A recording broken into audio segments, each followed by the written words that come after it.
On commence. D'abord, comment? Ça, c'est un exemple qui est très facile. On aura par la suite des questions qui traitent l'élaboration de la trajectoire, l'équation de la trajectoire. Et là, c'est un cas qui est très simple. Comment peut-on obtenir l'équation de la trajectoire? Tout simplement, à partir des données, on doit éliminer le temps. Nous voyons que sur Z, il n'y a pas du temps. Donc, il ne reste que X et Y. À partir de l'écriture de X de T et de Y de T, on va essayer de substituer le temps et arriver à une relation qui est Y avec X.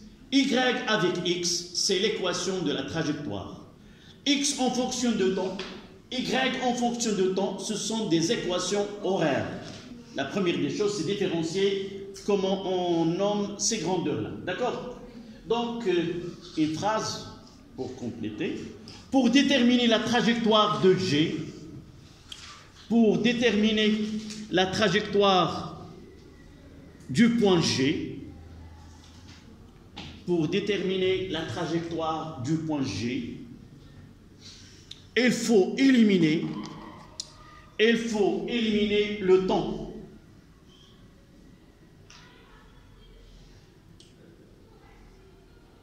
Il faut éliminer le temps en déterminant une relation,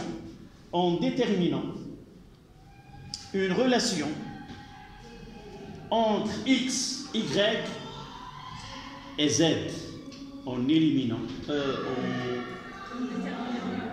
s'il te plaît, tu fermes la porte. Yallah. La prochaine fois, je ferme la porte à clé. C'est 5 minutes et pas plus. Donc, en déterminant une relation entre X, Y et Z. Donc, de là, qu'est-ce qu'on va faire? On écrira X. X est égal à T plus 1. Y est égal à 3T moins 2. Là, c'est la relation 1 et là, la relation 2. À partir de 1, on écrira que T est égal à X moins 1. On va substituer la relation 3 dans 2. Et puisqu'on aura Y est égal, c'est 3 fois X moins 1 moins 2. Et on aura quoi? C'est Y est égal à 3X moins 5. Y est égal à 3X moins 3 moins 2, c'est moins 5. Et on aura Z est égal à 2. Qu'est-ce qu'on dira à propos de cette trajectoire?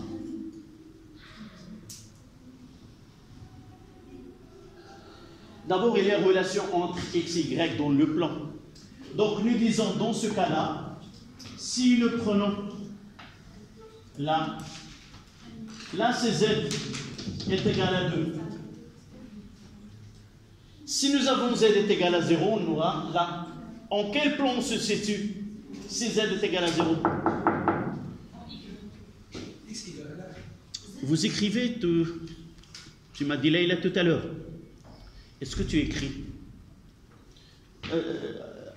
Ramène-moi ce cahier. Yallah. Tu n'écris pas. Ta copine, toi, mademoiselle, tu écris? Ramène-moi ton cahier.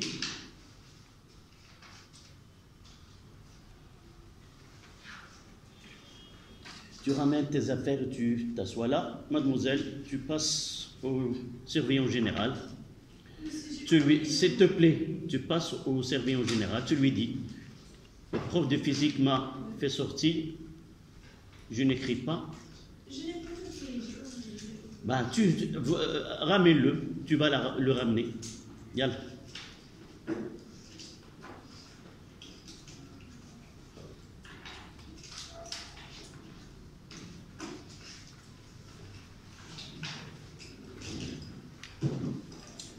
Donc, les grandeurs qui varient, mademoiselle, les grandeurs qui varient, ce sont x et y. Donc, il s'agit là, si x ou y, on va revenir au départ, au vecteur position. Si x varie, y varie et z varie, on a un mouvement dans l'espace. C'est un mouvement tridimensionnel.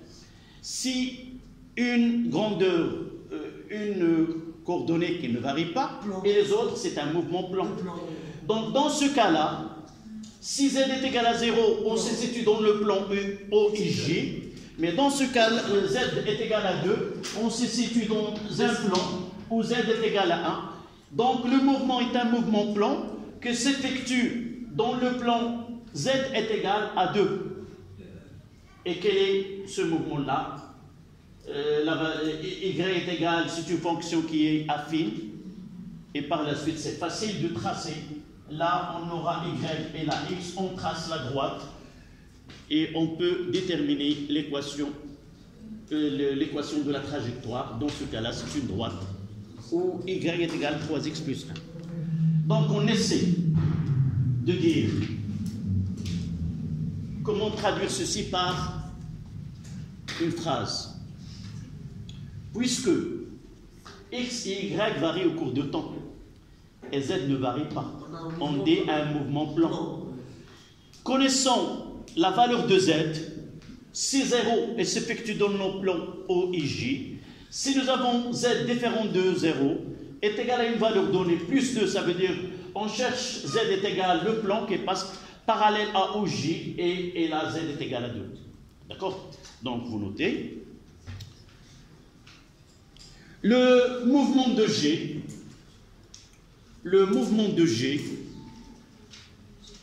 est un mouvement plan. Le mouvement de G est un mouvement plan dont l'équation de la trajectoire, y est égale à 3x moins 5, virgule, d'équation y est égale à 3x moins 5.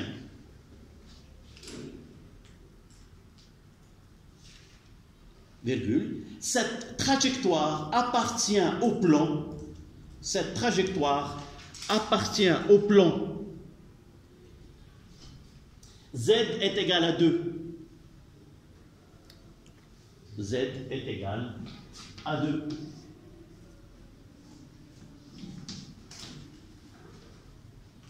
Donc là c'est I, là c'est J.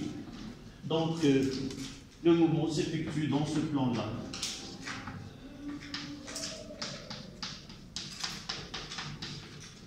Où Z est égal à 2. Et si vous voulez qu'on essaie là, là c'est vous voulez X et là c'est Y. On passe maintenant à 2,2. Le vecteur vitesse 2,2. Le vecteur, nous n'avons pas calculé au G. Oui. Dites-moi, est égal à l'instant T1. À quel instant on le note T1 par exemple? C'est égal à quoi? C'est la racine carrée. Je ne vais pas utiliser celle-là. Je reviendrai à là. C'est la racine carrée de T1 plus 1 au carré plus 3T1 moins 2 au carré plus 2 au carré.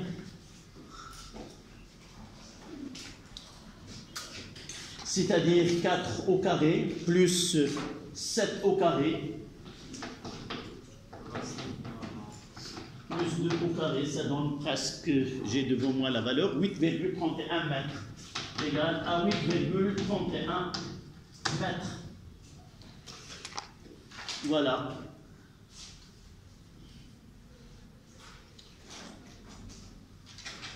Le module de le vecteur position OG. Donc on passe à 2, le vecteur vitesse.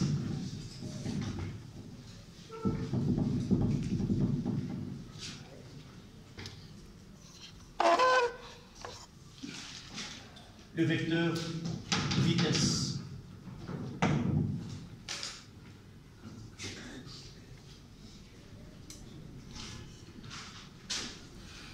La définition. On définit le vecteur vitesse V. On définit le vecteur vitesse V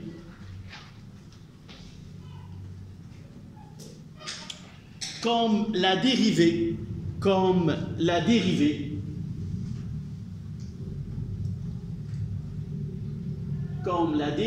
de vecteur position OG,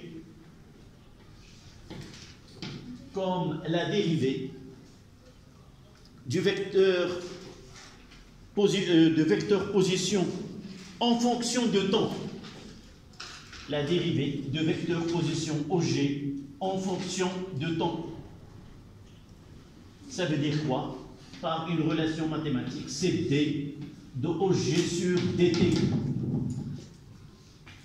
C'est la dérivée de vecteur position sur DT et non pas T2. Donc je vais écrire que V, ses coordonnées, c'est Vx, Vy et Vz. Ce sont les coordonnées.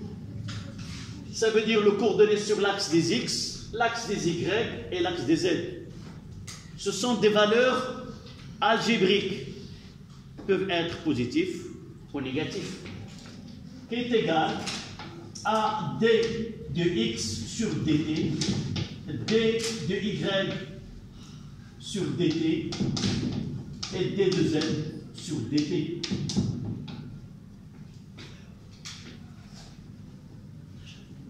Là c'est Vx, et là c'est Vy, et là c'est Vz.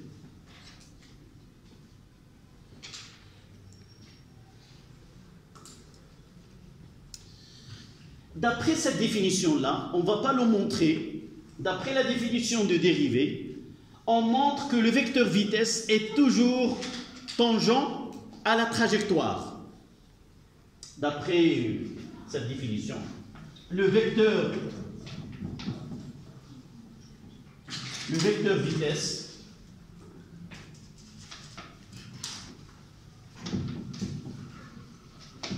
V est toujours tangent à la trajectoire.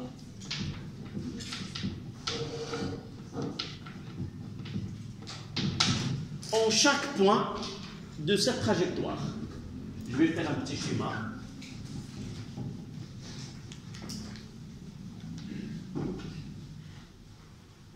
Évidemment, elle est orientée, ce vecteur vitesse orienté, selon. Donc, voici la trajectoire. Cette trajectoire, elle est orientée, qui nous donne le sens de mouvement. Donc là, sens de mouvement.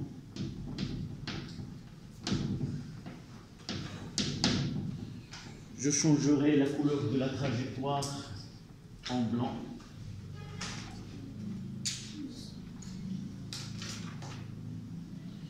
Cette orientation me permet de tracer le vecteur vitesse.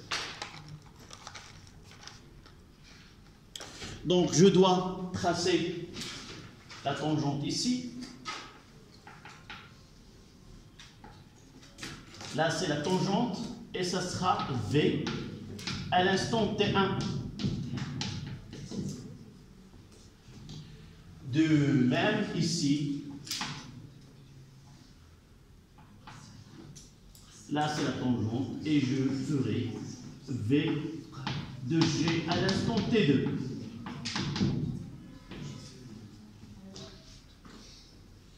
J'ai dit, là c'est la trajectoire.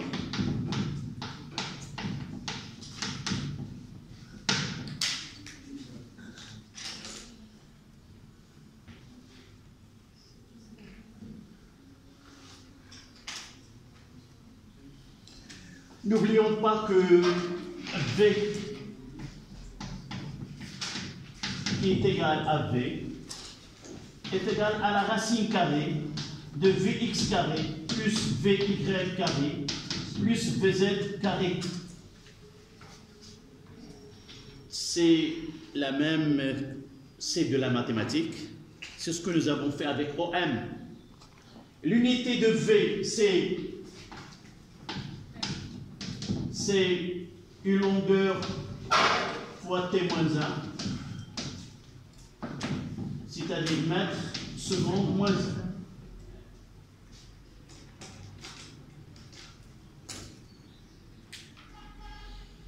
On va prendre un exemple de calcul.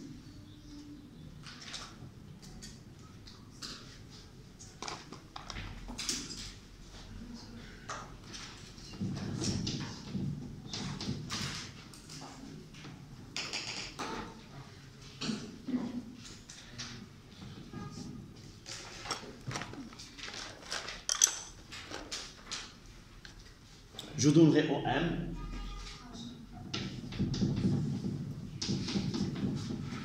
Voici OM.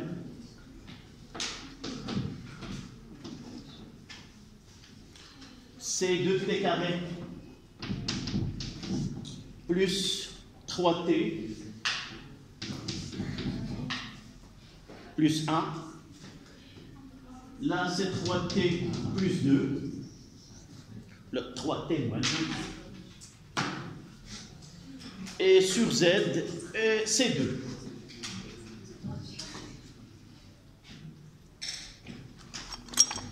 La question, c'est quoi? Évidemment, c'est calculer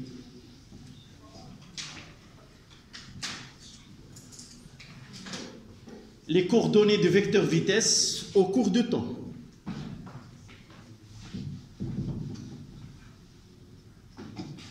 Donc, V,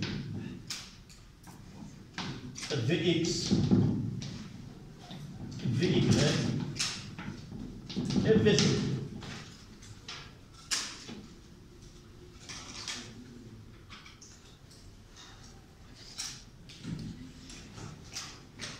Et par la suite, on demande de calculer V à l'instant t2 qui est égal 5 secondes.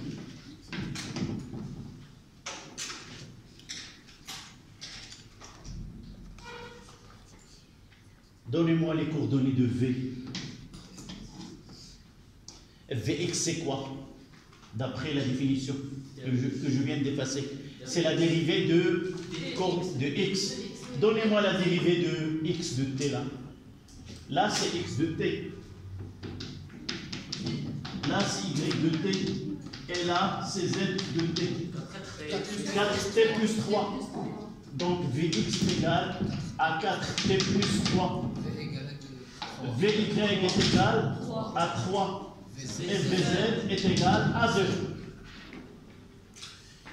Soit je fais cette écriture-là, comme je peux écrire que V est égal à 4t plus 3, quoi, porté par I, plus 3, là c'est I, et 3J. Voici l'expression de vecteur vitesse dans un repère OIJ, où O, ça sera le centre de ce repère.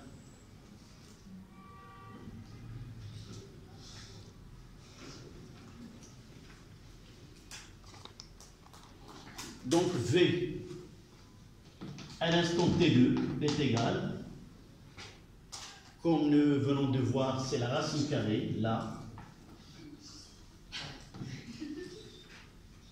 Vx, voici Vx, je remplace T par 5. Ça donne 5 fois 4, c'est 20, c'est 23 au carré, plus 3 au carré, plus 0 au carré. C'est 23,2. Ça donne 23,2. Et l'unité, c'est mètre seconde moins 1. Je vérifie.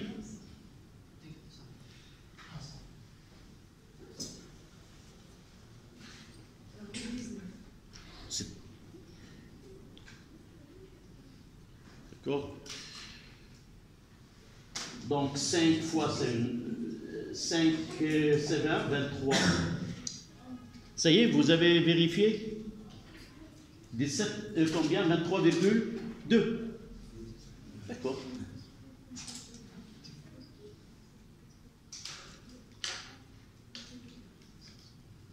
D'accord.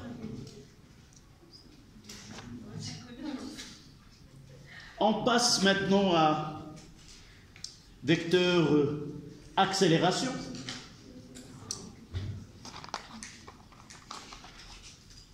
Donc 2, 3, vecteur accélération. Accélération. On va le noter A.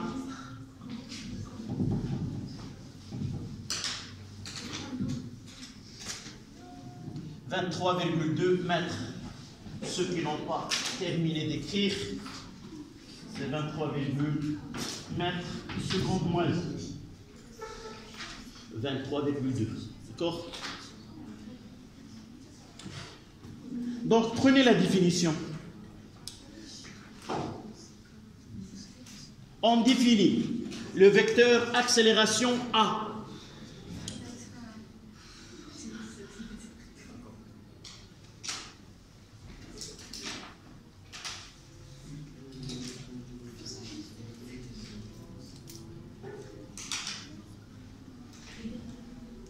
Ça y est? Non. Wow.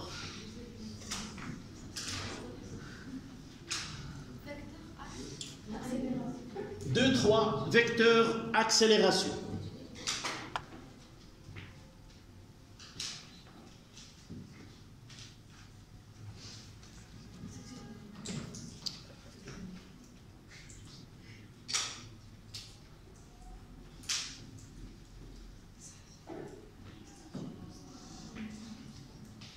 Ça y est, on définit le vecteur accélération A.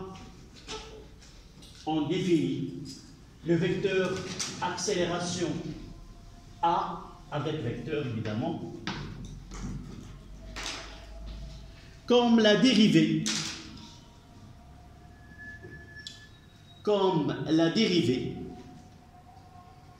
de vecteur vitesse V, comme la dérivée de vecteur vitesse V en fonction du temps. En fonction du temps.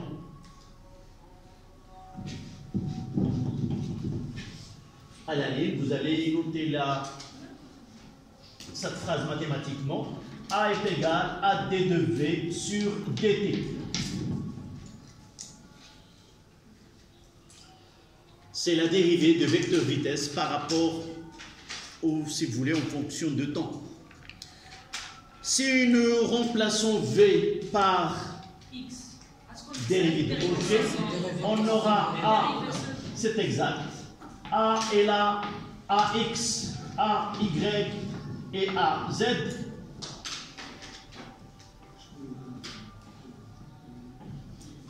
Qui est égal d'abord à d de Vx sur dt, d de Vy sur dt et d de Vz sur dt. Et ceci n'est autre que d2, s'il vous plaît, c'est pas d carré, d2, d'accord, d2 x sur dt2, d2 y sur dt2 et d2z sur dt. C'est la dérivée seconde. Dérivée première et dérivée seconde.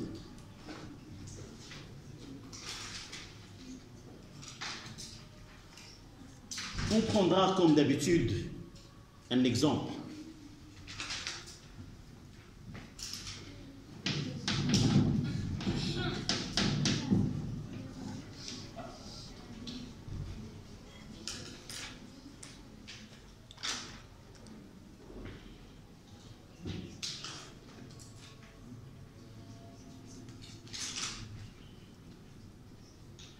On va essayer de faire l'inverse.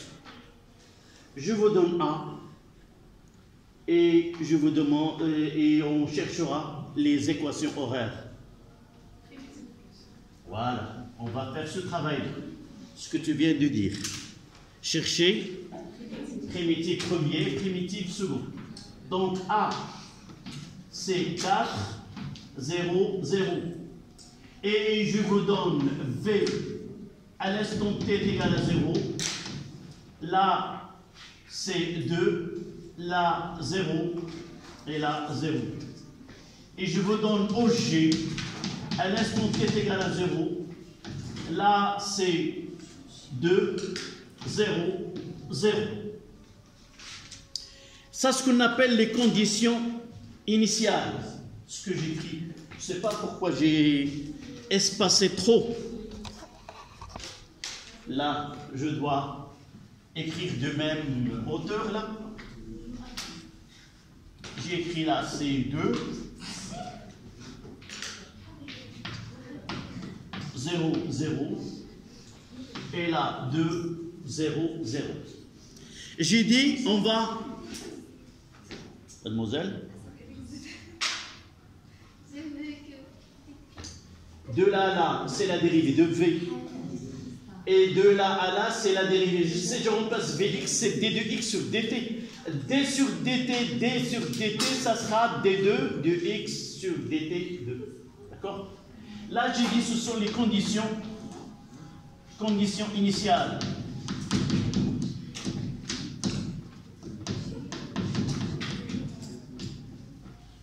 Sans condition initiale, on ne peut pas aboutir aux équations horaires.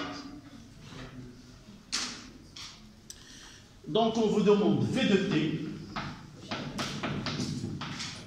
et OG. D'accord? يلا تالي عطينا شي حاجه. ساليت مكتبه ديال لي دوني. يلا ما نعينو.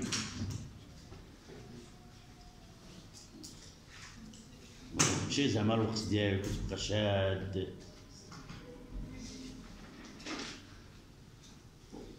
Là, ce sont les données.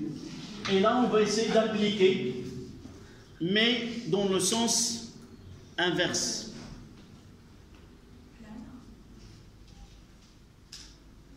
On va essayer de faire ce travail-là. On passe de là à là. Et de là à là.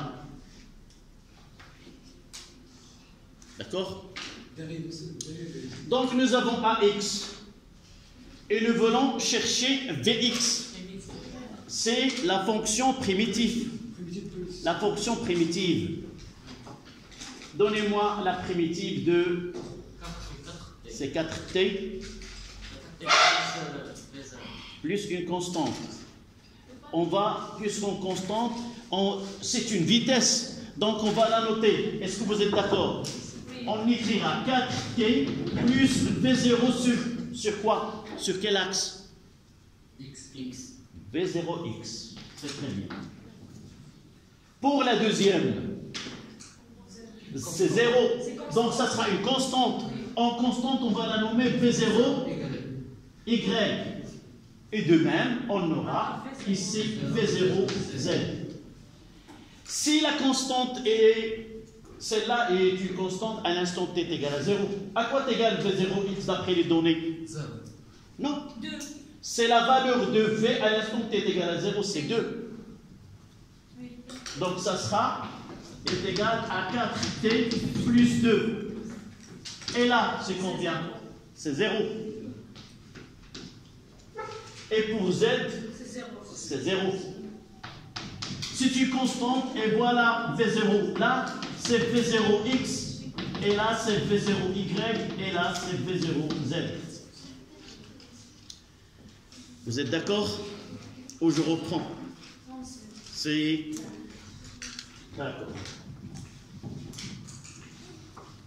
Donc, je vais écrire de nouveau ce vecteur vitesse. Donc, j'aurai V à l'instant t, ça donne C4t plus 2, là 0 et là 0. Maintenant, je veux OG. Là, c'est quoi? C'est 2t au carré. C'est OG, c'est x de t. Quelle est la relation? Là, c'est... Comment? Oui, primitif de quoi? Non, d'abord, on écrit. On sait que V de x est égal à d de x sur dt. C'est ça la clé. Et là, Vy est égal à d de y sur dt. Et dz, c'est d de z sur dt. Je vais l'écrire, c'est pas au G là, c'est équivalent.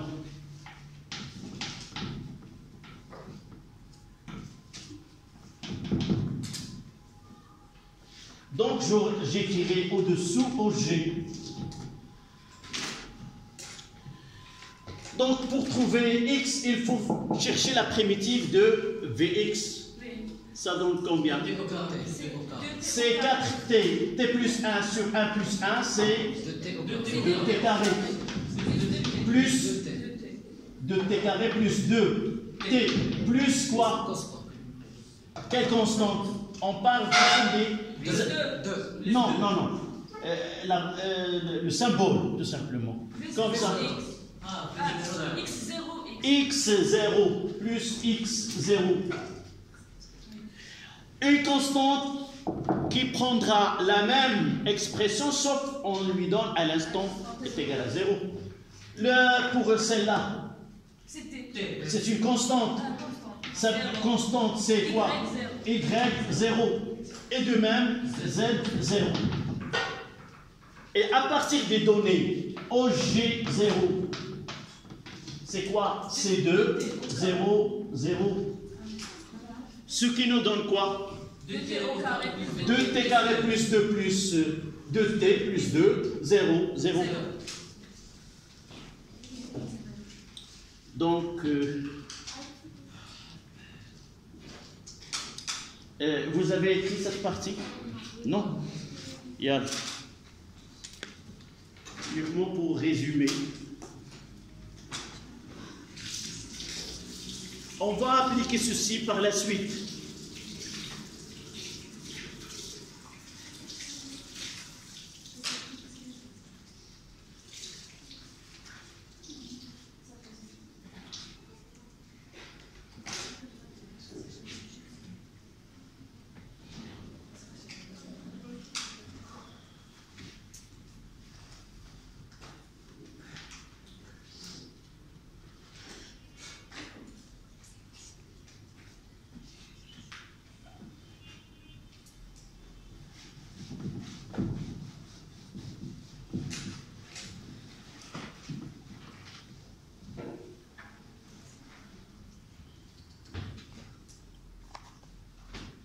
Donc on peut écrire OG est égal à 2t carré plus 2t plus 2 porté par I et 0 sur Y et 0 sur Z. À propos, comment peut-on qualifier ce mouvement? Est-ce que c'est un mouvement dans l'espace, dans le plan, ou selon une droite? Puisqu'il y a un seul axe suffit pour décrire. Donc c'est un mouvement rectiligne se fait sur l'axe sur OI. Si nous avons trouvé si Y est égal, qui n'est pas nul, on aura un mouvement plan. Exactement, mais dans notre programme, on n'étudiera que le mouvement rectiligne et les mouvements plans par la suite.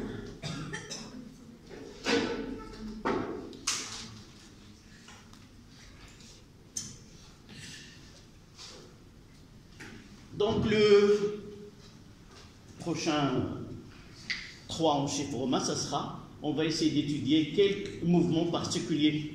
On va revenir à ce mouvement rectiligne. On parlera de mouvement rectiligne uniforme, mouvement rectiligne uniformément varié. Ce sont deux types de mouvements qu'on va rencontrer par la suite. Ça sera, Inch'Allah, le samedi. Et on terminera cette leçon par les lois de Newton. Après avoir présenté ce que nous venons d'étudier maintenant, c'est quoi? Les utiles. On a commencé non pas par les lois, mais par les utiles mathématiques qui va nous aider à appliquer d'une façon plus correcte, plus simple, ces lois de la mécanique ou les lois de Newton. On s'arrêtera ici.